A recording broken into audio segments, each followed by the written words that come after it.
So today we're making peach cobbler. Peaches smell beautiful. These are Freestone peaches, and I've already washed them and dried them off, and we're just going to start by simply peeling them. We're going to get these peeled, and once we have them peeled, we're going to cut them in 1/2 inch or maybe 1/4 inch wedges. And it's going to be a real simple process. We're going to get these done. The cobbler is, I'm using fresh peaches right now, but this recipe can also work for canned peaches. I'm going to use probably about 4 or 5 of these peaches. They're pretty large. You want to come up with about 4 cups, 4.5 cups of peaches once you're done. So anywhere from 4 to 5 peaches will probably do the trick. As you can see, I've got that easily cut, and we're just going to cut them in wedges. Beautiful, beautiful Freestone peach. I'm going to prepare these, and then we're going to go ahead and I'll tell you the rest of the recipe. We've got these beautiful peaches already cut and sliced, and you can see they're just beautiful. These are Freestone peaches. They're juicy. Look at that. They're juicy, beautiful in color. They're very ripe, but not too ripe. And so you want to look for peaches that are firm, but have a little give to them. If you want to leave them on your counter for a day, that'll help them to get ripe and ready for your pie. But we're going to slice them. As you can see, I've got a wedge here, about a 1/2 inch, 1/4 of an inch. So that's how you want to prepare your peaches. As you can see, they're absolutely beautiful. The recipe is really simple. I've got about 4.5 cups of peaches here out of 3, 4 big peaches. You can use canned peaches if you like. If you're going to make a large cobbler, I want you to double this recipe. But if you're going to make a small cobbler, even with canned peaches, you can use 2 of the 12-ounce cans or smaller cans. Or if you're going to have a big group and you want to make a larger cobbler and you're using canned peaches, I recommend that you use the about 28-ounce cans and double those. And you're going to basically do the recipe the same. So we're going to start with the peaches. I've got a cup of sugar here. Now, peaches vary. Some are sweeter than others. Sometimes we like our cobbler a little bit sweeter. I like mine with more of a fresh taste. But if you like yours sweet, what I recommend is add 1/4 cup sugar at a time as the filling and the cobbler filling is cooking, so that you can judge and gauge and add just the right amount. Start with 1 cup, add 1/4 cup at a time until you get to the desired sweetness. So we're going to use our 4.5 cups of peaches. We're going to start with a cup of sugar, although we probably won't use it all. I also have 1/2 cup of water. These are fresh peaches, so you're not going to need to add a lot of water to them. They're going to cook. The juice and the syrup and all that is going to cook out of it. So they're going to be building their own juices and syrup. But you want to have a little bit of water. Also, this recipe calls for 1/2 stick of butter. Now, I have to say, if you're going to be baking, always use real butter for your baking. And if you're wanting to use margarine, that's okay, but the flavor's not going to be the same. Also, I recommend real vanilla. If you're going to bake, always use real butter, real vanilla. It's going to give you the best flavor. This recipe also calls for nutmeg and cinnamon. Now, I don't use cinnamon in my cobbler. I put it on the crust. I use the nutmeg because the cinnamon is so overpowering. The flavors are strong. You want that fresh taste of the peaches to come out. So we're not going to put cinnamon in the pie filling. We're going to add some on top. But we are going to use nutmeg. I use fresh ground nutmeg. But you can buy the kind that's already ground. That's just as good. The key to having a great cobbler or any kind of pie is going to be your ingredients. Make sure that you're using fresh fruit, that you're using the best quality vanilla, and also real butter. And you're just going to be able to make a fabulous, fabulous peach cobbler. Let's see. And so I think we'll get started. We're going to go ahead and put these on the burner. I've already preset my oven to 375 degrees. We're going to put these into the pot on medium-high. I'm going to dice up 1/2 stick of butter.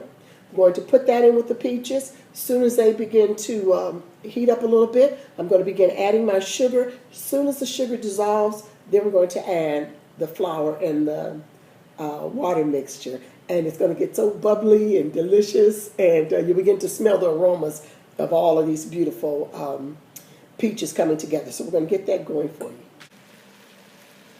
I've got my peaches in the pot, and they're looking beautiful. We're just going to put a little bit of the sugar in there, about 1/4 of a cup. As I said earlier, we're just going to let this begin to heat up. Once we get these nice and bubbly, we're going to add the 1/2 cup of water and the 2 tablespoons of flour that we've mixed together. And it's going to be a thickener and really make this cobbler come together.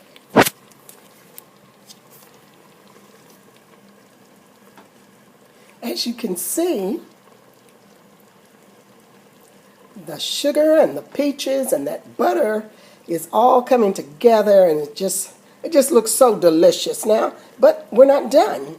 I'm going to add the 1/2 cup of flour and water that we've mixed up together. So we're going to go ahead and pour that right in. As you can see, it immediately starts to get even thicker. Look at that, just beautiful. So we're going to turn this down. We're going to let it simmer.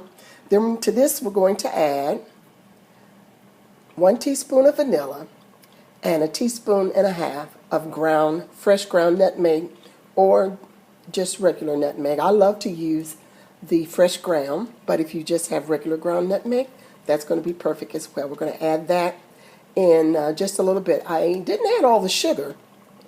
I needed only about 1/2 cup. So again, the sweetness of the peach is going to vary. I start with a cup and I add 1/4 at a time until I get to the desired sweetness. So these peaches only needed about 1/2 cup of sugar, which was perfect. They taste delicious, they're fresh, and as you can see, they're bubbling. Got our oven temperature. I just got the alert that my oven is up to temperature. So we're going to add the vanilla, the nutmeg, and I did add a pinch of salt. I'm going to let this pie filling cool down a bit, and I'm going to show you how to put a topping on it. It's going to be so delicious, so easy. Your family's going to love it. As you can see, the peach cobbler filling came together beautifully. The peaches are still firm. We've only cooked this filling for about 6 to 10 minutes on medium-high, just enough to get everything incorporated together. The 2 tablespoons of flour and the 1/2 cup of water was just enough to make it thick and rich. We also added a 1/2 stick of butter, a 1.5 teaspoons of nutmeg, and also a teaspoon of vanilla. And we're just going to let this cool down for a little bit.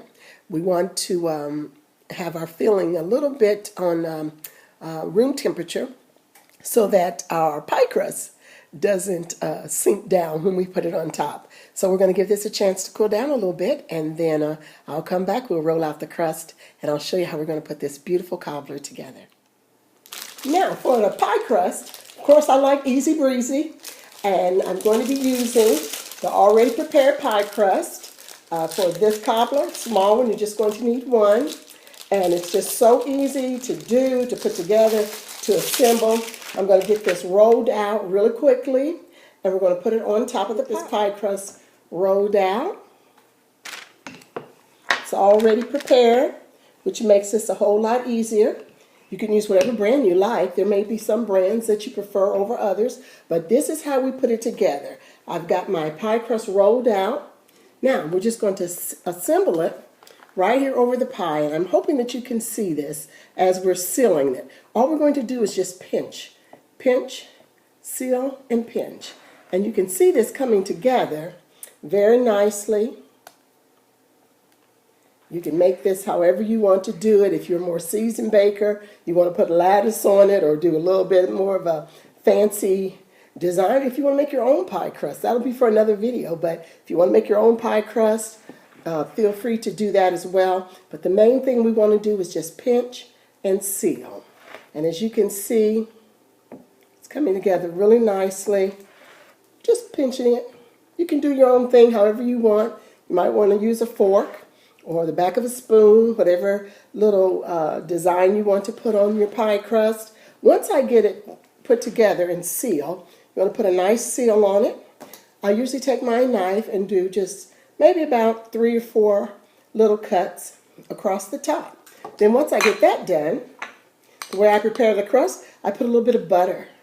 And after I get the butter, put a little bit of cinnamon. And this is where I add my cinnamon. A little bit of sugar. We'll start with the sugar.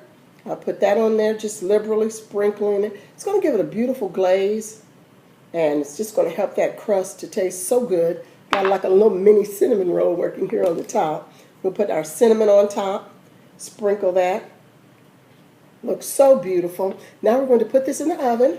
We're going to bake it on 375 for about 35 minutes. Once it's golden brown, we'll take it out of the oven. We'll let it cool for just maybe about 10 minutes, and then we'll give it a try.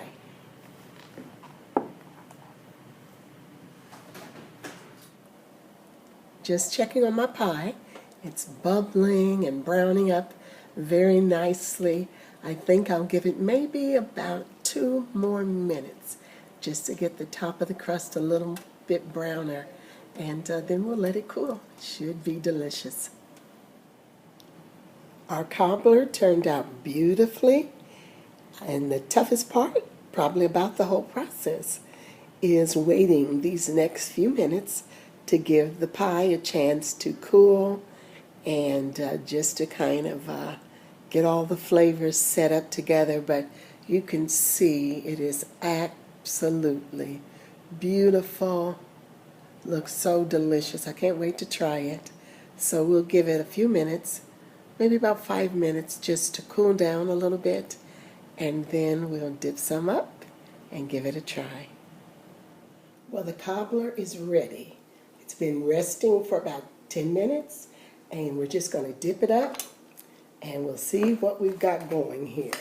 I'm going to kind of hold it up, bring it up a little closer so you can see how delicious this cobbler is. It's still warm.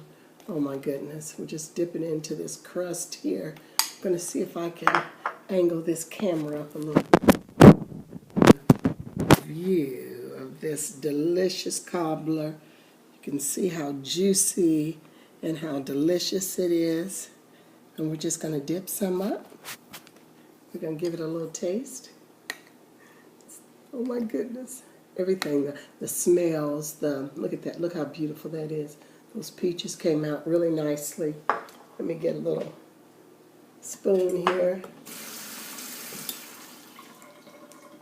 Let's taste this cobbler. The flavors, the buttery richness, the nutmeg, the sugar on top, the crispy crust, and the flavor of the peaches. You just can't beat fresh peaches. If you want to use canned, go ahead. They'll be fine. They'll be delicious. But fresh peaches are the way to go. But if you don't have them, canned peaches still makes a pretty good peach cobbler. Thank you so much for watching my video. And if you enjoyed it, please feel free to share it, and also like my page at Classic Home Cooking with Dora Sanders Hill. You can find me on Facebook, also on my YouTube channel. Thanks a lot, and I look forward to cooking with you again.